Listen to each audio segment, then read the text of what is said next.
मनुष्य के दृढ़ निश्चय के आगे कुछ भी असंभव नहीं रहता पार्थ। जब भी कोई जीव दृढ़ संकल्प होकर एक दृढ़ विश्वास के साथ किसी भी काम का बीड़ा उठाता है तो दैवी शक्तियों को उसकी सहायता के लिए स्वयं ही आना पड़ता है। यही कर्म का दैवी विधान है अर्जुन।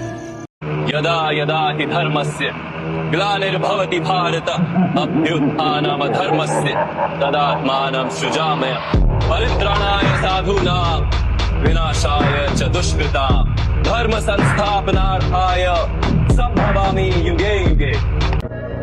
कृष्ण अर्जुन से कहते हैं कि हे अर्जुन, अपने सारे कर्म तुम मुझको समर्पित कर। अपना मन और शरीर मुझ में लगाने में समर्थ न हो सके तो एक और उपाय है, और वो है कर्मों के फल का त्याग। कर्म करते हुए लाभ हानि का न सोच, फायदे नुकसान की चिंता न करते हुए अगर अपनी मन और बुद्धि पर विजय पा लेता है तो इस उपाय से तो मुझे प्राप्त कर सकता है।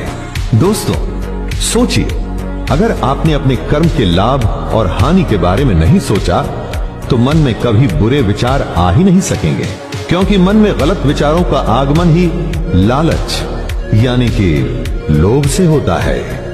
मैं तुम्हें वरदान देता हूँ वत्स कि मानव धर्म का निष्ठा पूर्वक पालन करने के उपरांत तुम्हें नक्षत्र लोक में वो स्थान प्राप्त होगा जो तुम्हारे ही नाम से जाना जाएगा। उसे ध्रुव लोक कहकर पुकारेंगे। यही तुम्हारे कर्म का फल होगा वत्स। वासुदेव, मुझे बताइए कि कर्म क्या है? कर्म पूजा है वत्स, कर्म यज्ञ है, कर्म जीवन है, जीवन का आदर्श है। और जीवन क्या है देव? जीवन एक सौभाग्य है पुत्र, एक वरदान है, मेरा दिया हुआ प्रसाद है, एक अवसर है, संसार की सेवा करने का अवसर, परिवार की सेवा करने का अवसर। हर किसी प्राणी में, हर किसी वस्तु में परमेश्वर दिखे। जो हर किसी को समभाव से देखे वही परम गति को प्राप्त होता है। इस श्लोक में कृष्ण समझा रहे हैं कि ज्यादातर लोग अपने शरीर को ही सबसे बड़ी सच्चाई मानकर एक झूठी दुनिया में जीते रहते हैं, इस दुनिया में फंसे रहते हैं, और फिर एक दिन आत्मा हमारे शरीर में से निकल जाती है और हमारा ये शरीर नष्ट हो जाता है।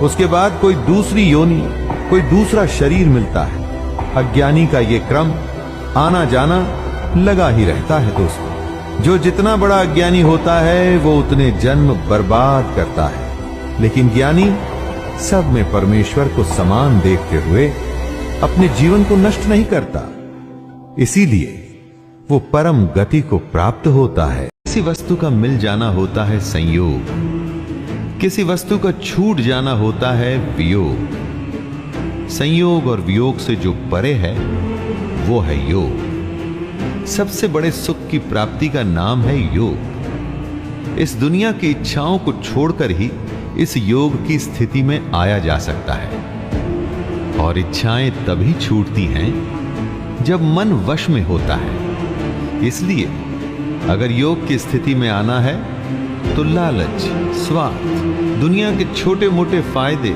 रिश्तेदारी, मोह सब कुछ छोड़ना पड़ता है। दोस्तों, फैसला आपके हाथ में है। आपको छोटा फायदा चाहिए या सबसे बड़ा फायदा? इस अनंत ब्रह्मांड में हम मात्र एक साधन हैं। हर घटना का एक कारण है और हर लाभ के साथ एक मूल्य। विनम्र बनो अर्जुन। वृक्ष जितना फलों से लदता जाता है उतना झुकता है। संसार के इस पूरे समय चक्र में तुम हो ही क्या? केवल एक छोटा सा क्षण। तुमसे पहले भी संसार था, तुम्हारे बाद भी होगा। तुम ना धर्म हो ना धर्म के रक्षक, तुम केवल धर्म की रक्षा के निमित्त मात्र हो। और इस बात का गर्व नहीं, उपकार मानो। केवल अस्त्र घुमाने से कोई क्षत्रिय नहीं हो जाता। अस्त्रों को नियंत्रित करना सीखो। यही शासन का भी सत्य है और यही जीवन का भी। क्रोध, द्वेष और हिंसा क्षणिक विजय दिला सकते हैं, किंतु दीर्घकालीन शांति नहीं।